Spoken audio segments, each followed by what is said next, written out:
Newsfirst Newsline with Faraz Shaukat Ali. And a very good morning to you. This is Newsline, live as always from the Newsfirst studios in Dawson Street in Colombo.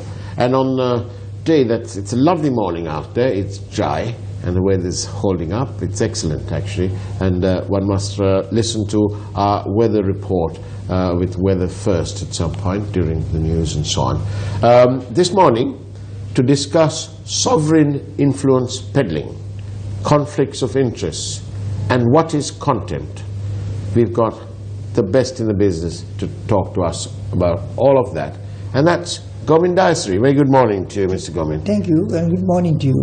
Very good morning. It's lovely having you here, and especially I thought we'd ask you to educate us, bring us up to speed on different matters, like, for example, what is contempt of court? What is defamation? And how okay is it for me to discuss judgments of any court, including the Supreme Court? And what is good criticism? So many questions for you. Why don't you start by telling me about what is contempt? Right. Let me put you on the accelerated scale and get on fast on the track. Now, defamation is something that an individual can bring against another for having defamed his good name. It could be something published, something in the television, something in the media, or any other form of expression. Even a telephone conversation between two individuals, if recorded, can be a source of defamation, but defamation has to have a public interest. In the sense, it must be something that is communicated to the world, to the realm, to the people at large. Now, if it is confined, then the damages will flow very gently. But if it reaches the public domain, then of course the public are entitled to having ruined his name in public. He's in the person who utters those words are in peril. But contempt is a different matter. It is something that affects the judges. It is something that affects the court. So that it is the court and the judges who can bring an action for contempt, and contempt must be centered around the court. It can't be an individual that can sue for contempt. It must be contempt can be sued by an individual, but it must be focused on some court action, not something to do with the publication of some material by individual. Yeah. So, may I just go on? No, please carry on. Now, contempt was something that, as you say, you're free to say anything, provided there's no element of malice. This is the present law as it stands. Earlier, I know media is very scared to say anything against a journalist, against a judge, because they think they'll be hauled before court and they'll be taken to task. It was so. Today that only happens when it's before Parliament. Parliament has certain privileges and certain prerogatives. You can be brought up. But here you have the public law, and in that sense there are two principles that have emerged in recent time. The principles of natural justice. That is, no man can be a judge in his own cause, and also that not only must justice be seen to appear, it must apparently be so. So those are very simple rules that have overshadowed everything. You don't need any authority on it. The simple law and facts together forms the basis, and that has taken the judges out of that cotton wool, and they are today subject to any kind of criticism if their judgments are wrong. And I'm very sad to say that in Sri Lanka such judges are still prevalent, the good and the bad.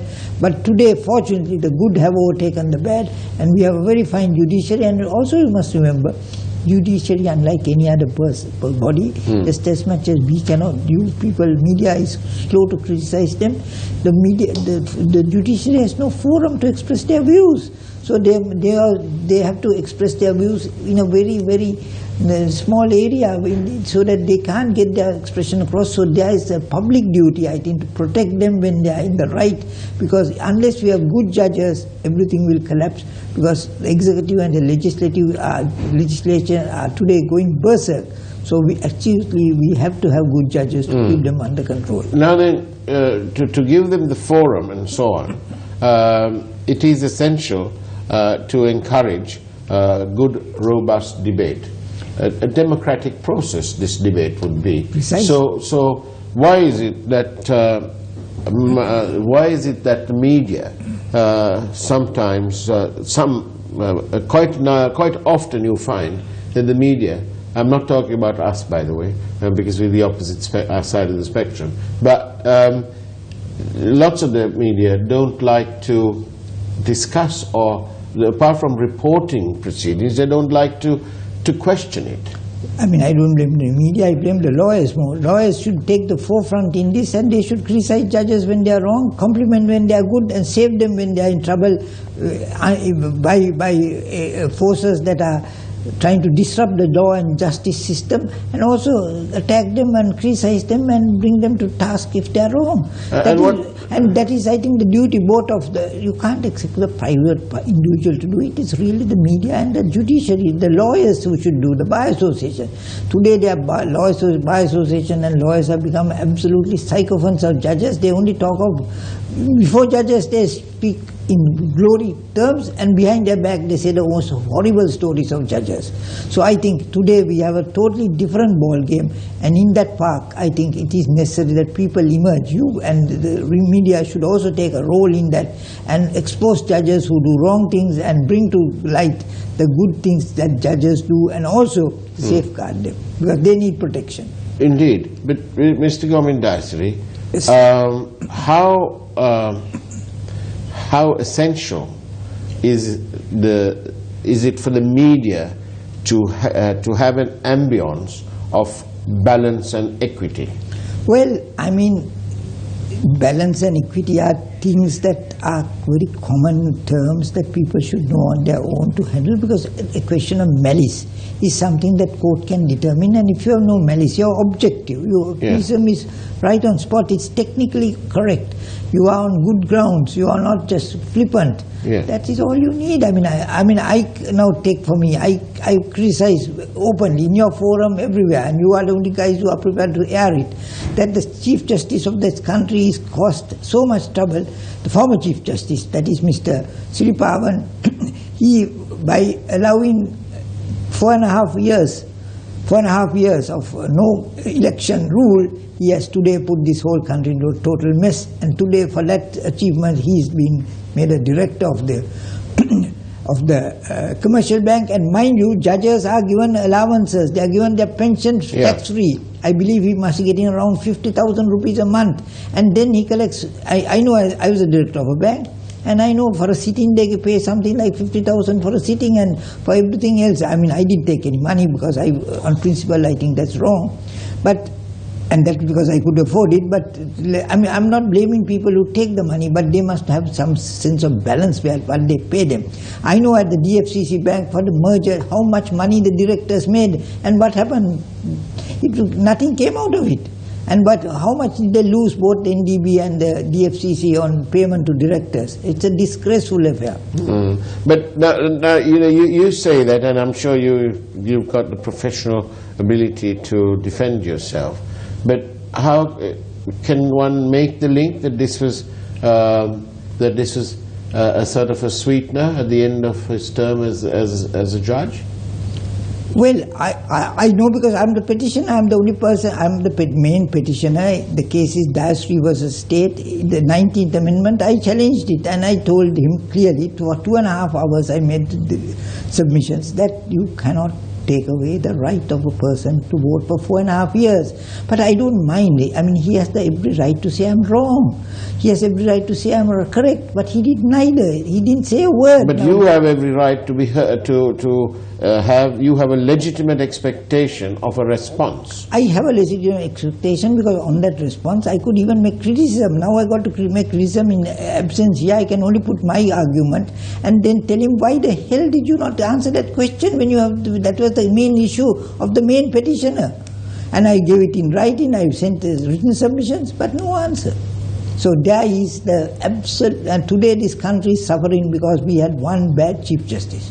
And I must say, even the present Chief Justice and the former Chief Justice associated themselves in that 19th Amendment decision. And today 19th Amendment will require the 20th Amendment, because some of these things will have to be wiped out.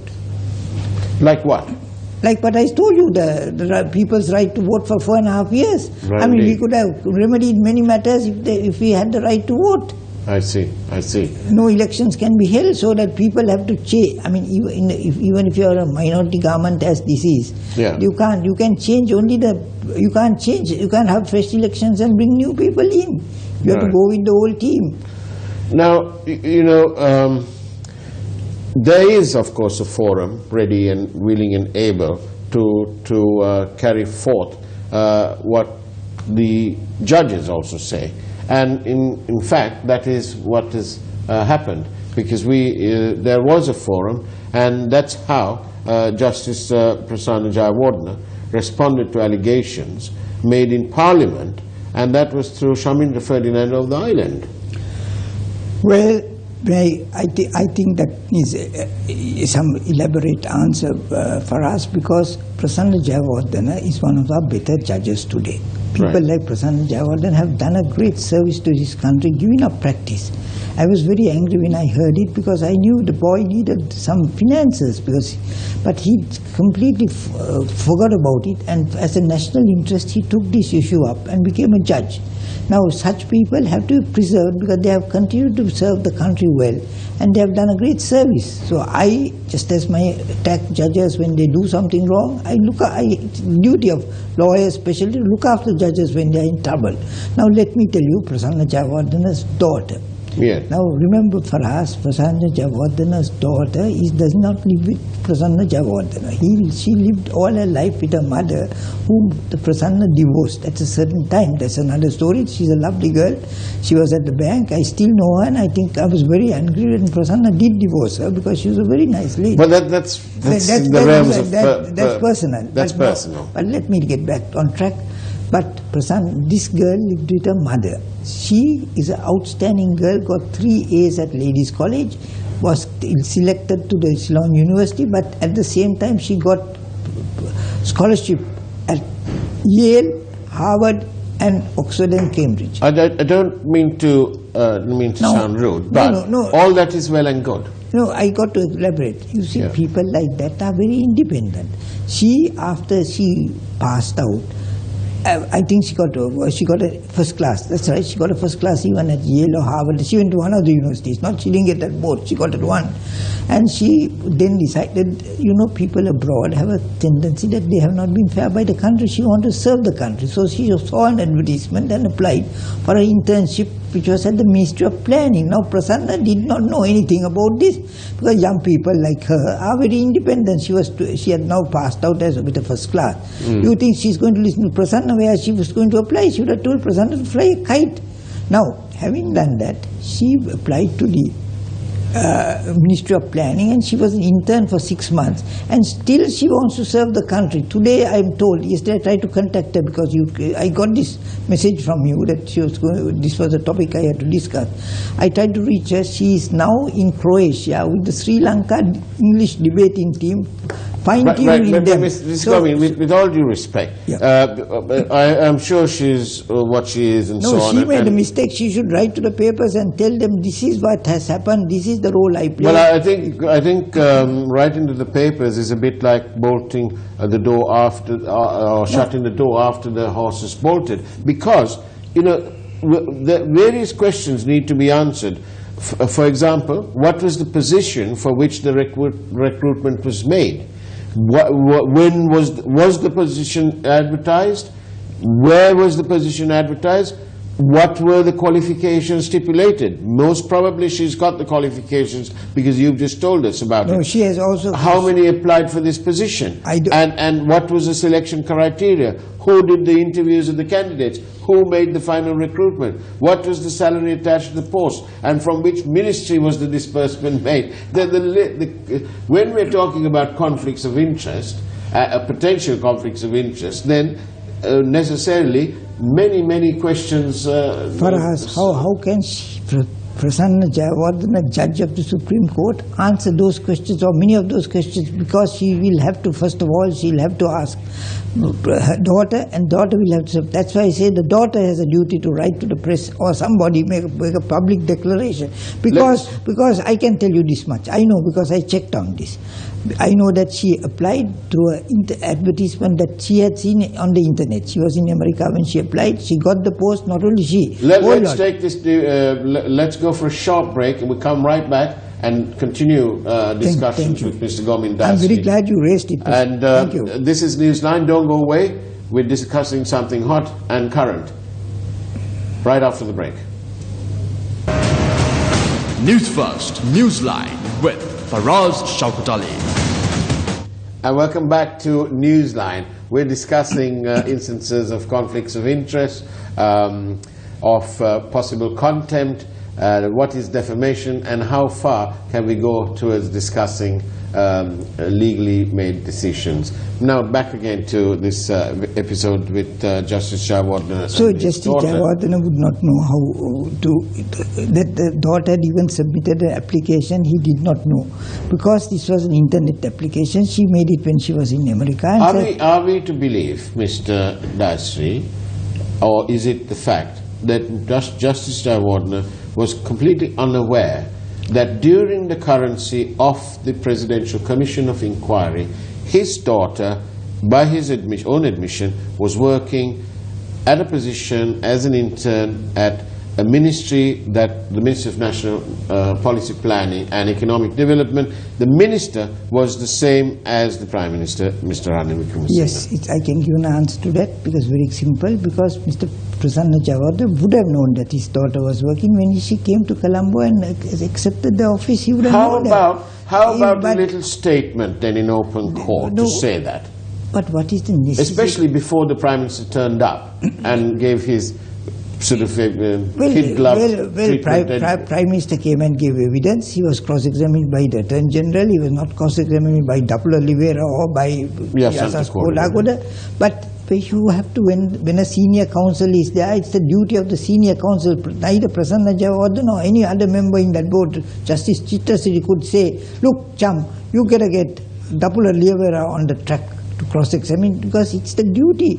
If the Attorney General appeared on that day and decided to cross-examine the witness. But the whole world and their dogs and us and everybody else found it absolutely astonishing that here comes the Prime Minister of Sri Lanka, who's been asked to come as a witness to help the Presidential Commission of Inquiry, and he's not subject to this robust cross-examination. Instead, we've had what was the Attorney General doing there on the day? So why did he turn up? So that's a question you Attorney General. Yes, of course.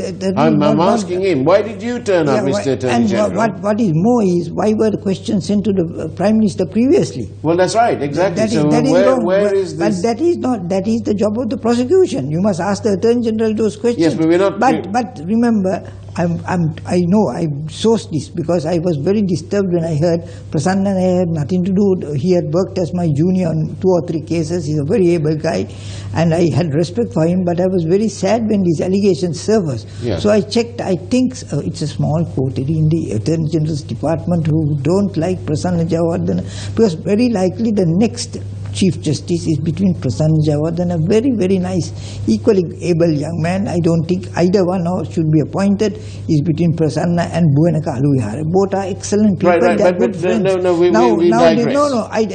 I'm making the point that this is, I think, an effort to discredit Prasanna Jayawardena. Now let Prasanna Jayawardena come on equal terms as Buenaka, a fine friend, a guy, and 2 of them are very good friends I know personally, and 2 of the ablest judges. Let us have able judges. Let's not discredit them. You make one telling point, I'll answer that. Yes. What's the most telling point you have against Prasanna? The telling point is that this entire Commission of Inquiry, this entire bond scam, the scandal that has rocked Sri Lanka, the biggest financial fraud, according to the Attorney General's Department, ever to have inflicted us since independence. The entire matter is about a conflict of interest and a departure from process. Now then, this has to be addressed. There are loads of questions. No, please, ask me the relevant question against Prasanna Jayawardena. Let me answer that.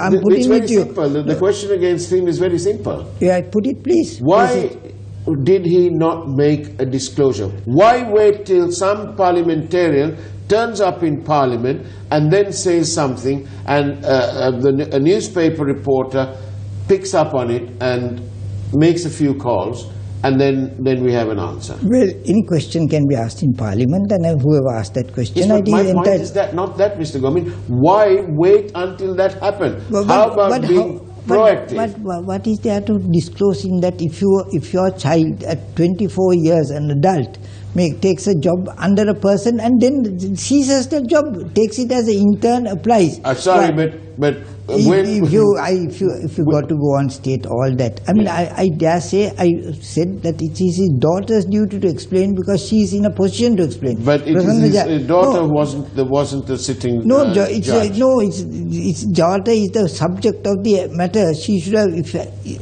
even today, it's all, has it surfaced anywhere except in Parliament? Now Prasanna Jayawardena has been put on the box.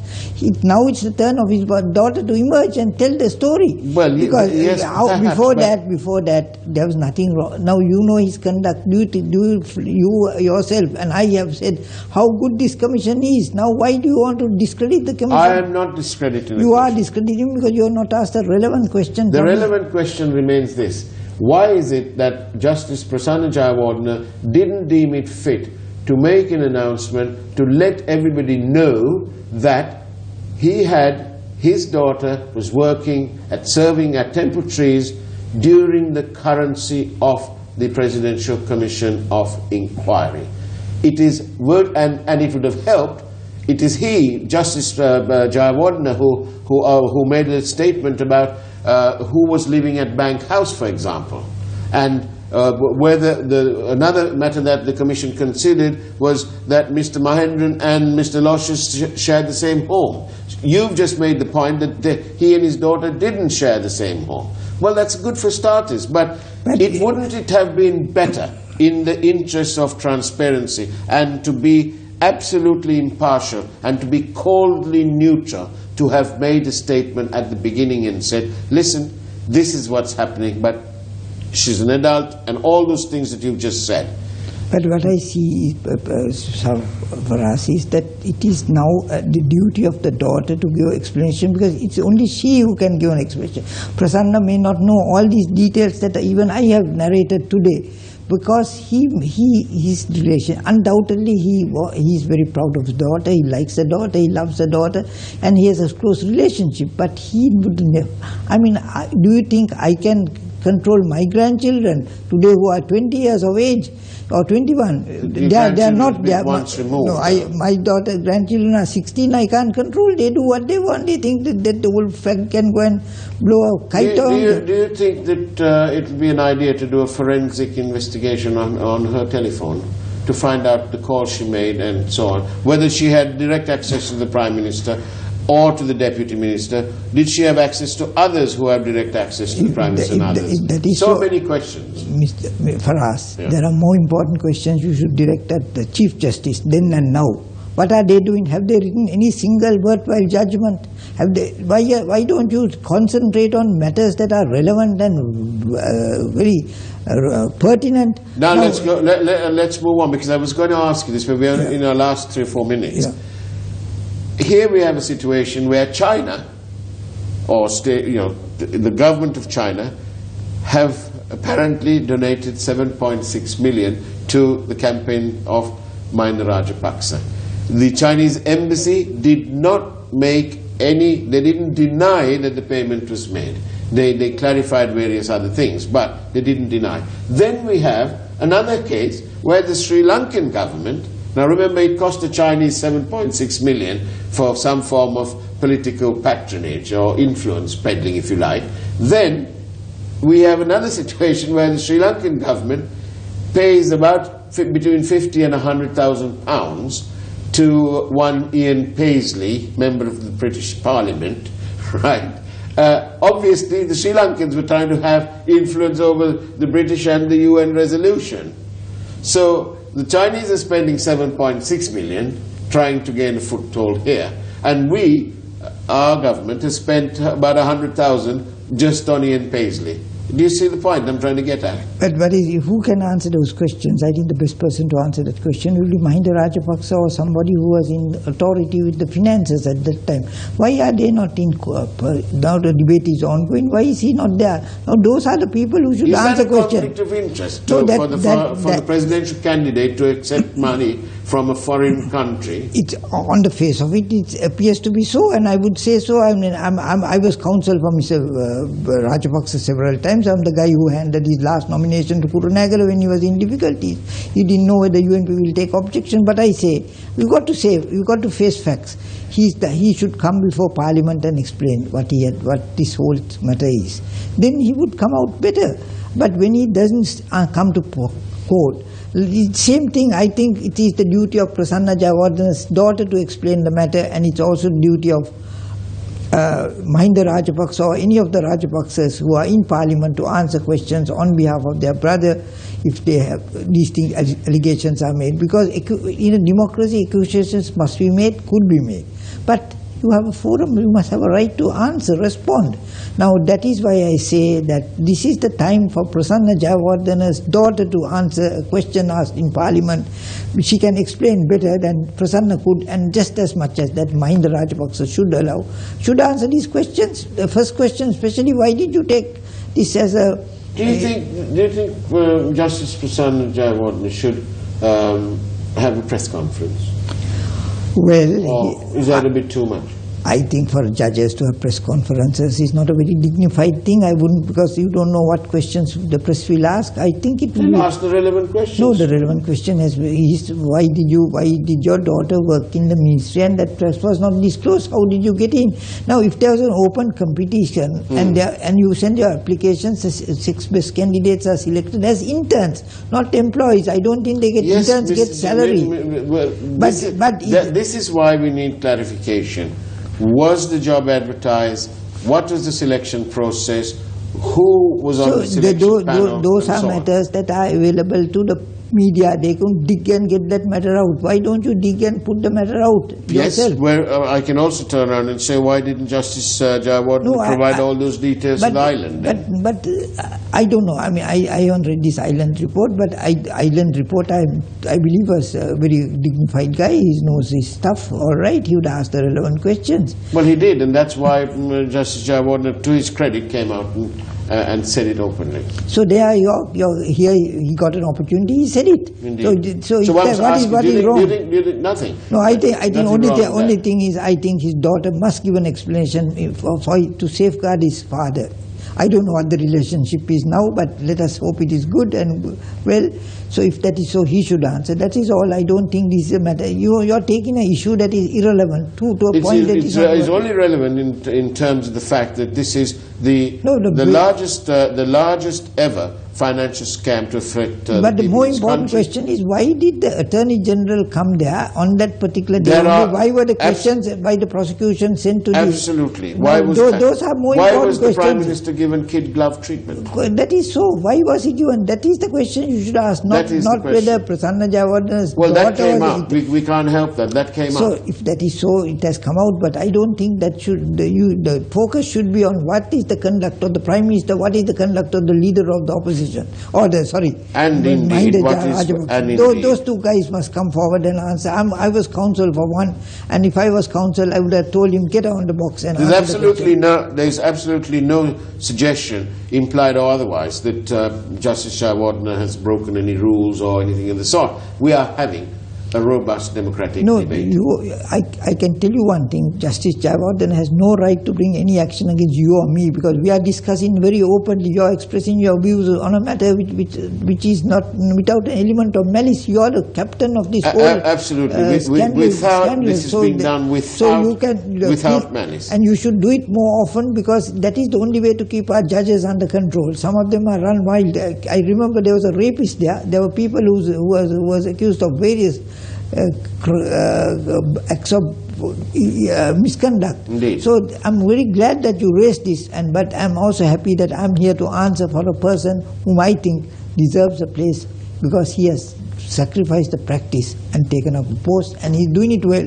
He's writing good judgments, and so is the other boy, Buenakaluare. I'm going to tell you. The other boy. To me, they're lads. I mean, I call them Buenaka, I call them Prasanna. I'm not a person who has to go and say your lordship, and I talk to them that way. I want to say that a lot goes to make Newsline. And amongst that is our boys, as you put it, Mr. Govindasri. The boys in the control room downstairs, they're absolutely marvelous guys. Thank you very much for putting up with me, putting up with our guests. And I've never heard the Supreme Court judges being referred to as the boys, but there you go, that's Govindasri. No, but last thing, they sometimes serve me also, so I can't. I told them don't serve me, but they do. Govindasri, how marvellous it is to have you on Newsline. Thank you. Thank you very much. And that's the way it was on Newsline on Monday, July the 23rd, 2018. Take care and God bless.